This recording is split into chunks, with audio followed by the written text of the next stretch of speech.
Olá a todos, começa agora mais um programa Contraplano, o espaço da cultura e das artes visuais aqui na TV Câmara Jacareí. Hoje estamos recebendo um ícone aqui de Jacareí, o senhor Carlos. Ele é escritor, crítico de literatura, fez cinema, teatro, dança e o que mais vocês imaginarem. Tudo bem, seu Carlos? Tudo bem. Obrigado por receber a gente aqui. Eu que agradeço essa oportunidade de estar aqui, entendeu?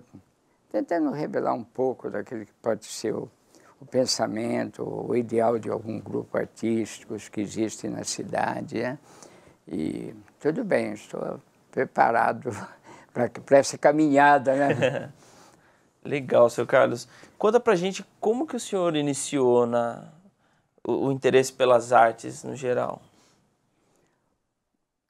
Eu acredito, acho que eu tinha, assim que eu aprendi, né, com 8 anos de idade, que eu podia unir uma letra com uma vogal, e que depois eu poderia ter uma frase, e que essa frase poderia me conduzir assim, para uma descoberta.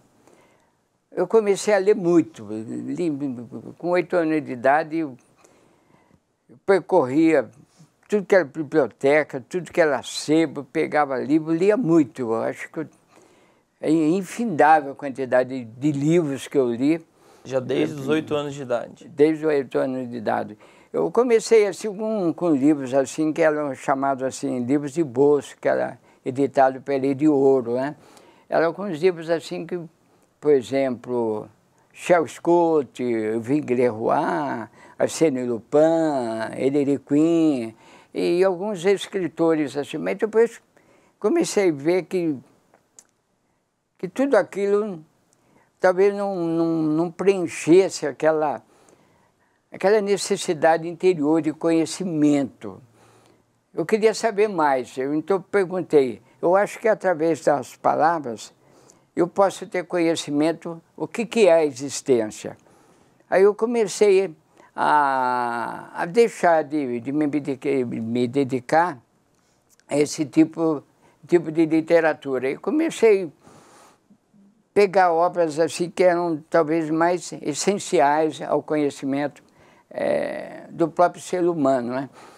Por exemplo, quando eu descobri que as palavras me traziam o pensar, e o pensar me trazia a compreensão do mundo, aí eu senti que, através da leitura, eu poderia entender o mundo, entender as palavras, talvez entender a própria essência do ser humano. E até hoje, né, eu ainda tento essa forma de caminhada, assim, mais uma literatura assim, que leva mais para essa tendência interior do conhecimento do que a simples aparência das palavras, né?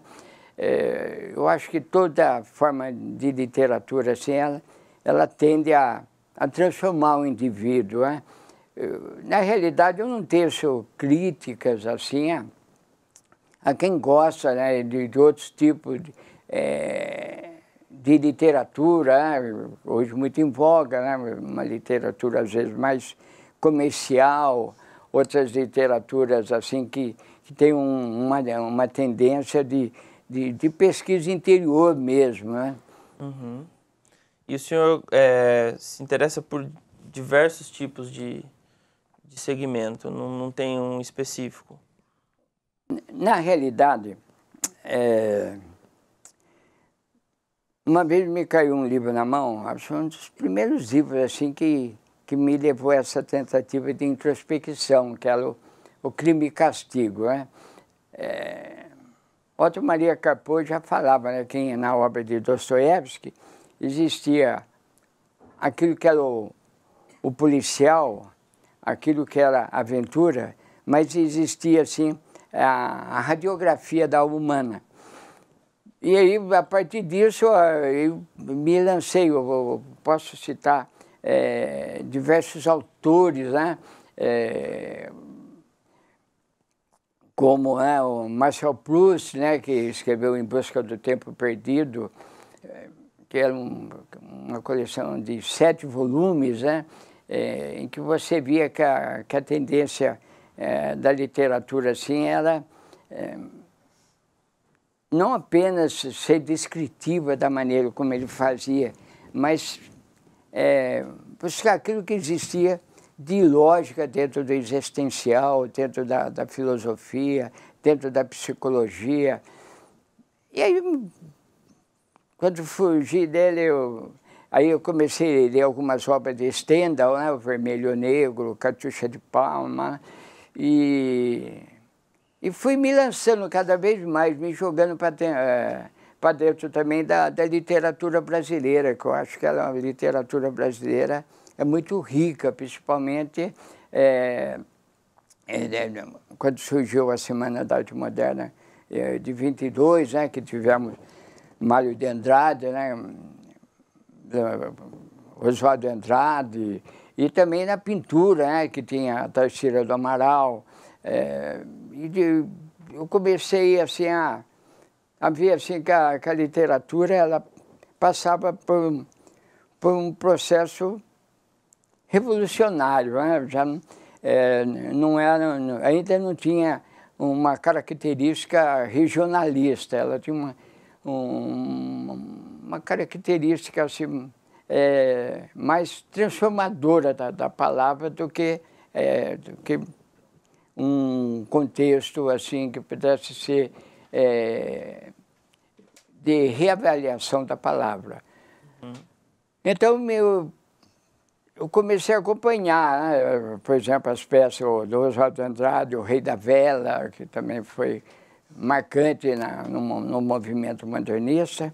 Aí tivemos mas o que talvez tenha me marcado mais na literatura foi a geração de 46 para cá, quando surgiu o Jorge Amado, né?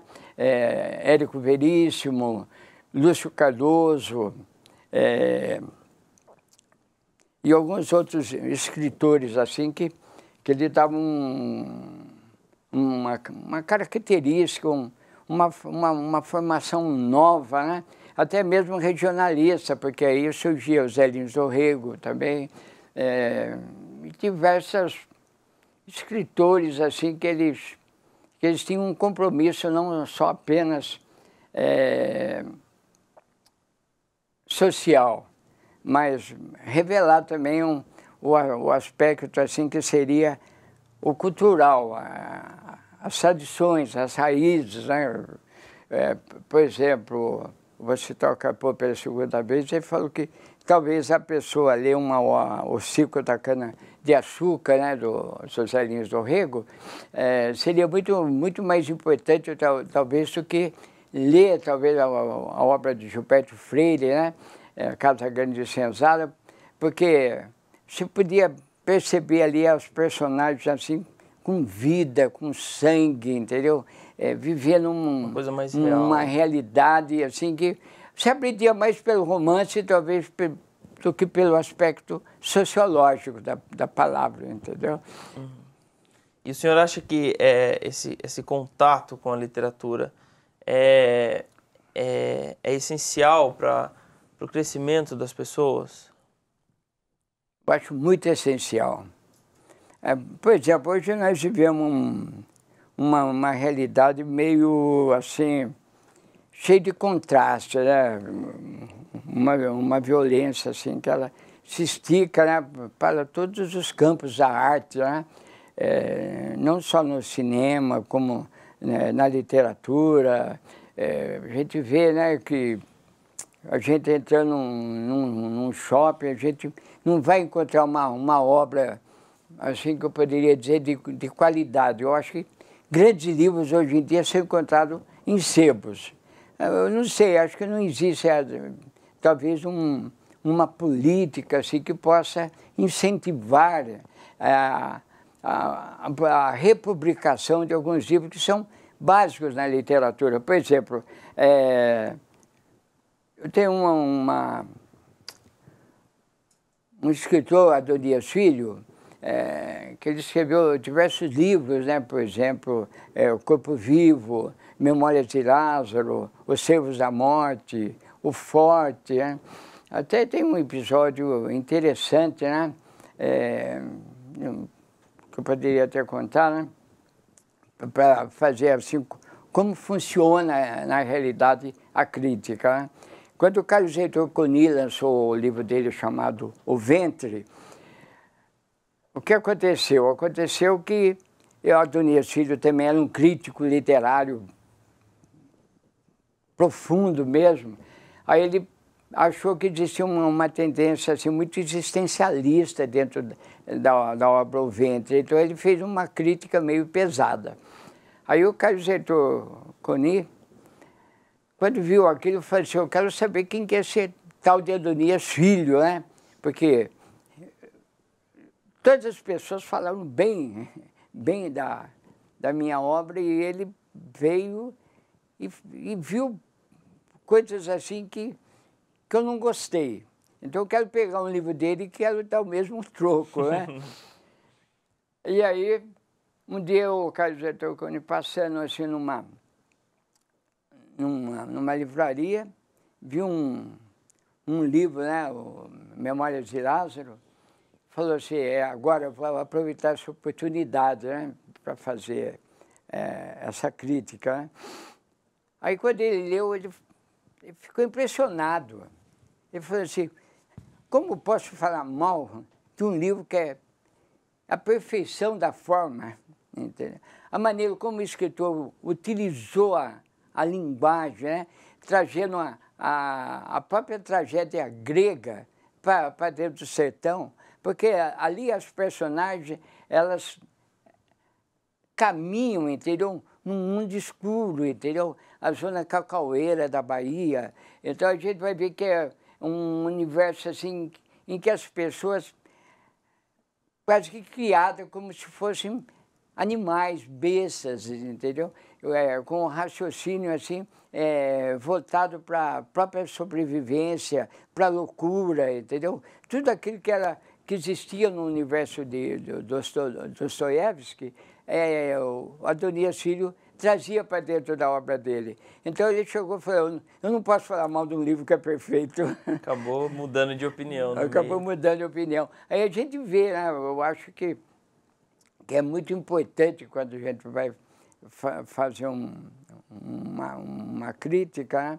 A gente olhar essa característica. Uhum. Hoje em dia eu acho que muitos escritores que lançam livro lançam mais por questão de vaidade do que de qualidade. Isso aí às vezes me choca um pouco. Mas ao mesmo tempo eu fico pensando, talvez se eu tiver que escrever algum livro, talvez seja uma obra póstuma, entendeu? Porque eu não sei se eu seria capaz de terminar alguma coisa, entendeu? Porque eu tento trabalhar tanto a linguagem, eu tento trabalhar tanto a poesia, conduzir toda a forma de solidão, assim como Samuel Beckett fazia dentro das obras que ele escrevia, né? Assim como Antonioni, dentro do cinema, também falava sobre a falta de comunicação que podia existir entre os seres humanos. Então, eu vejo tudo isso, entendeu? Então, fico reavaliando as perspectivas humanas diante dessa realidade que quase que machuca. Entendi. Seu Carlos, eu vou interromper o senhor só um pouquinho. A gente vai para um breve intervalo. Não saia daí, o Contraplano volta já.